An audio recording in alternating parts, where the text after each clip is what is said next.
Isn't it wild that like this is your attitude, this is your life's mantra, yet you wanted to be a K-pop idol, which by all like standards is so anti all of that. Yeah. Right?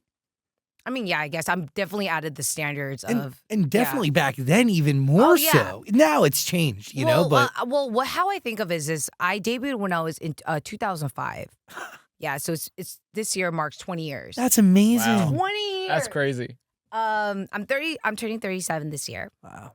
Yeah, and knees are fucked up though, but soul is very young still, you know? Can't tell.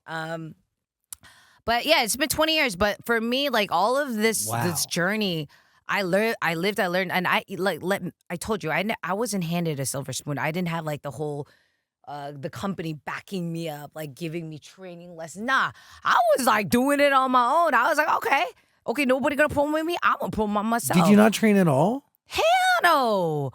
Nah.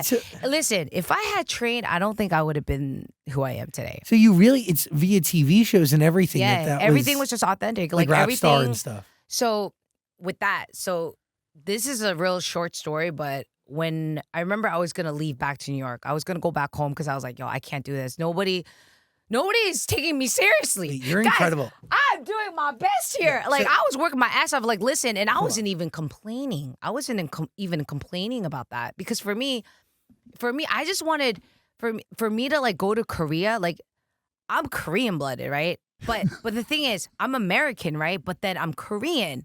But even the Koreans wouldn't accept me. So I was like, I'm not getting accepted. America, North Korea. So I was like, what do I do? You know, but I just had to, I don't know what it was in my gut. I just said, I got to push through. But then Unpretty Star happened, right?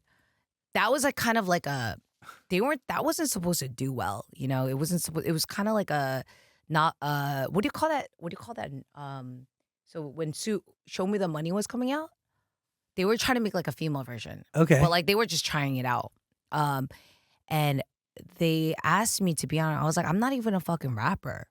Right? And I was like, I remember her like coming to my house for 2 months and I didn't have a job or nothing. Like I was singing, but I wasn't like making any money or nobody was like really taking me seriously. And I remember he was like, you know, Jess, like, please, we need you on the show. Like, and I was just like, you know what? Let me just talk my shit and just be out. Like I was going to leave Korea, like for good.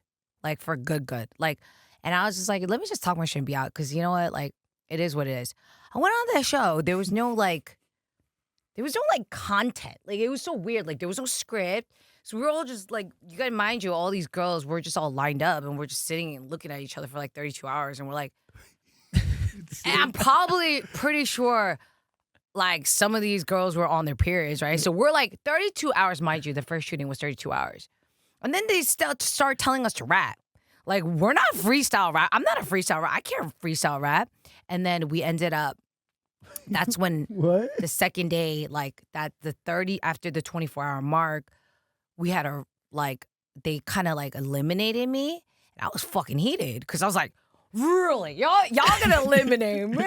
Like, really? So I was like, you know what? Let me just do my best. And then when I went there and then like the whole, this is a competition happened. And I started like dissing everybody. And ever since then, like, I'm like, this is how I get accepted into, like, because I thought I was going to be fucked. They got to be the opposite of what they... But I think that was the perfect timing for Korea. I think that's when, like, everybody was like, wow, like, this is, like, what we need. Like, this is so fun, you know? And then ever since then, I was able to just be myself and just go on other reality shows. And from there and on, I've been just, you know, doing well. Yeah. And I've been working my ass off. Like, when I tell you when I work my ass off, I give like 1,000%. You're really gifted and your voice is superb. It's really, Thank you. Wild.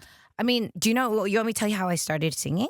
Yeah, and I would like to understand the mind of somebody who at 18 is just down to leave New Jersey and go figure out how to be a K-pop star with... Well, I was 14. I wasn't 18. That's even crazier. Yeah, because I grew up with brothers. So, like, my brothers... I got tough love. Like, I didn't get no, like, I was a baby, but, like, my parents, like, loved me, but they were at work. So my brothers were just, like, always playing games and, like, shitting on me. But like that made me grow. Like that made me tough. That's why I always think my brothers, because when I see them, they're just like, I know because of my brothers, that's why I'm this strong. That's why I don't let nobody fucking fuck with me. One of your brothers was on tour with you when we saw you perform live. Oh, that's one of them. That's one of them. The other one's the one that's kind of scary. But I ain't scared of them no more. But they all got kids and stuff now. But they're super supportive now because they're like so proud of me, and they're just so kind to me now. Like they always tell me they feel bad because like they're like, one of them is like kind of macho man, so he's like, yo, Jess, my bad, but look at you now, It's like, yeah.